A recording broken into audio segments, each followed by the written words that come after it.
Thank you, General President Hoffa, General Secretary Hall, for this great opportunity to address this august body today. Many people come to Las Vegas for fun. Others come because they're in search of fortune.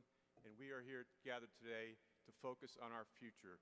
And it is a very critical time to have that discussion. But first, I want to talk and thank all of you in this audience who have done such excellent work organizing public service workers across North America, bringing in over 250,000 members to the Teamsters. And thank you very much for the excellent work you've done in that regard. Now, all those members have a voice that we've given them at the bargaining table, through our political and legislative activity, and that's fantastic. We've got great contracts, great benefits. But there are many out there. There are thousands of so-called fee payers. And these fair share fee payers aren't really pulling their weight.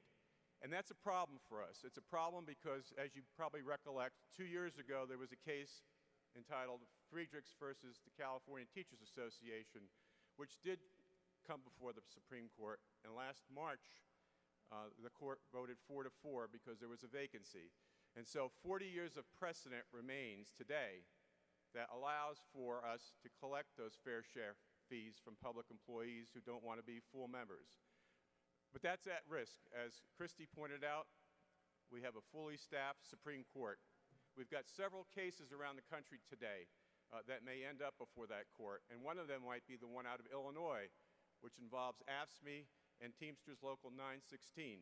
And so we have these fee payers that still object and think it's unconstitutional for them to pay something toward the collective work that we all have done for many, many years. And that's not right. But we can't wait. We can't wait for a year from now for a potential adverse decision and feel the consequences of that. There are many locals here today who count and rely on those fair share fee payers, and that's a problem. You're at great financial risk. You are, and your joint councils are as well. And that's why over a week ago, we mailed to all joint councils and Teamster locals that represent public employees throughout the United States our Public Service Division Power Building Plan. In its simplest terms, it's internal organizing. But we need to reactivate our members. We need to have those conversations with these fee payers, and we need to convert all of those people, and there are thousands of them across the United States, to become fully active members. There's no better time than now to make that happen. Now, fortunately, 2 years ago, in an earlier version of that plan, Brian Aldes, the principal officer of Teamsters Local 320, began that process. And he's here today to talk about the progress that they've made in the great state of Minnesota. Brian?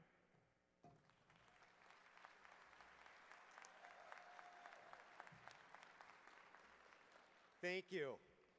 Thank you, Michael. Good afternoon, brothers and sisters. I also want to thank the General President Hoffa, General Secretary Treasurer Ken Hall, for giving me the opportunity and the local 320 the opportunity to share our story with you this afternoon. As Michael mentioned, public sector union workers are once again under attack, with the legal challenge against public sector unions and our ability to collect fair share fees. But we not only face legal threats, but continuous political threats and media threats. The fact, public sector unions have continuously been under attack for many years. In 2011, in Local 320's home state, we faced a right-to-work ballot initiative. In 2012, it was a legal challenge, Harris v. Quinn. In 2016, it was Friedrichs v. the California Teachers Association. And in 2017, it will be Janus v. AFSCME. Like many others, we had become complacent and took fair share fees for granted. We only reacted when there was an immediate threat. At Local 320, we grew tired. So we asked ourselves a couple of questions and went to work. How do we guide our local and its membership into a future that holds right to work and potentially limited collective bargaining rights. How do we move forward without being distracted from our day-to-day work of contract enforcement? By right-to-work fire drills. Every single political election, legislative session, and Supreme Court session. In September of 2015, we went to work, we sat down, we put together a plan, we set goals. We just came to a conclusion as to what is our mission and our vision. What we realize is that our membership is our greatest resource. And we built a grassroots power building program utilizing that very resource, our 11,500 members. We set a couple of goals. One, let's go out and increase our membership to 90% by June of 2016, which was the anticipated time of national right to work in the public sector. Two, to build that membership to become more active and engaged. So with only a short time today, I will outline our plan briefly and share with you our local union's success. But before I do so, I have to say that Local 320 would not have had the success that we had without all of the hard work of all of our dedicated staff at Teamsters Local 320. September 2015, we selected a group of volunteer member organizers and trained them to go out into the field, convert fair share, and educate their peers. In October of 2015, October is Local 320's big annual Steward Seminar. With the help of the IBT, the Public Services Division, and the Training Department, we put together one heck of an annual Steward Seminar and brought in 125 stewards and talked to them about right to work and educated them so that they could go back out into their shops and visit with their peers. In November of 2015, we created and sent out 3 separate sequential communications to our membership through the U.S. Postal Service, our Action Alert system, which is text messaging and email, and the internet, through using our social media and our website. The first communication was Friedrichs. What is the Friedrichs case and what is the potential economic impact on the public sector workers, their communities, and their unions? The second, what is your Local 320 going to do to protect its membership and their local union? And 3, what is maintenance and checkoff? We changed our maintenance and checkoff and membership application. So we needed to educate our current members, our fair share, so that we could increase our effectiveness in encouraging members to reaffirm their membership and to convert our fair share.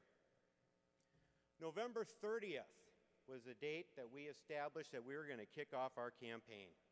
And we kicked it off on November 30th.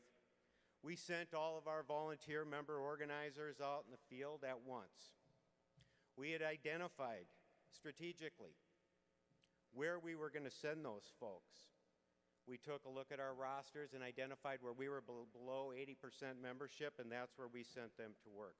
We sent all of our professional staff out into the field with their top priority of making face-to-face contact with every single steward and as many members as possible.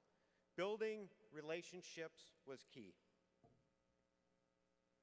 Maintenance and checkoff applications and membership applications had to be personally delivered to all of our bargaining units within 30 days.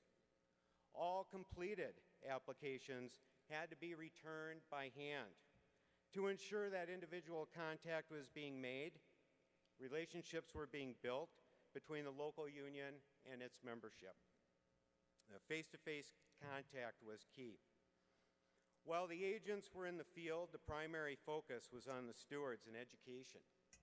We wanted to ensure that the stewards could effectively communicate the issues in the local union's program to their peers. We also established and began a strategic schedule of 6 regional steward seminars around the state to directly educate the stewards and to define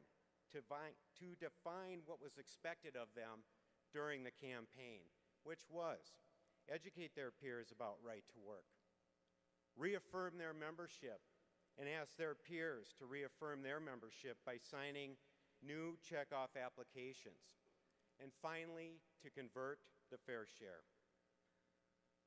At the local, we collected all newly signed applications, and we sent them to our employers en masse to show them that Teamsters Local 320 was prepared, strong, and weren't going to back down from this fight. With all of our collective hard work, we achieved our goals. We developed a more active and engaged membership, and we increased our membership to nearly 90% by June of 2016.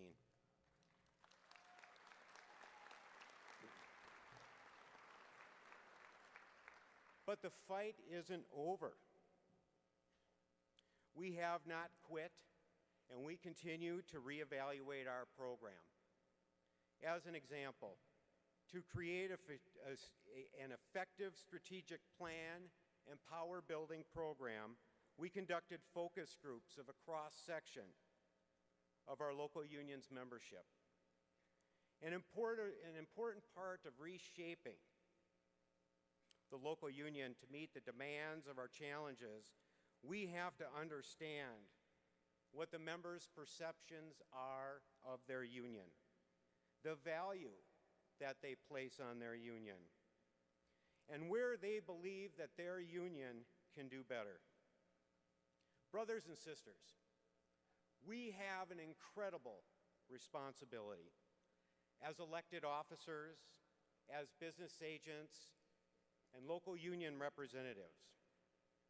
We have a responsibility to our membership. We must meet our challenges and organize our current membership, or we will fail.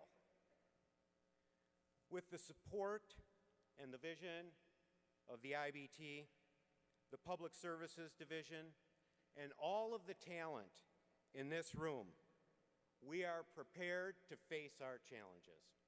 Thank you.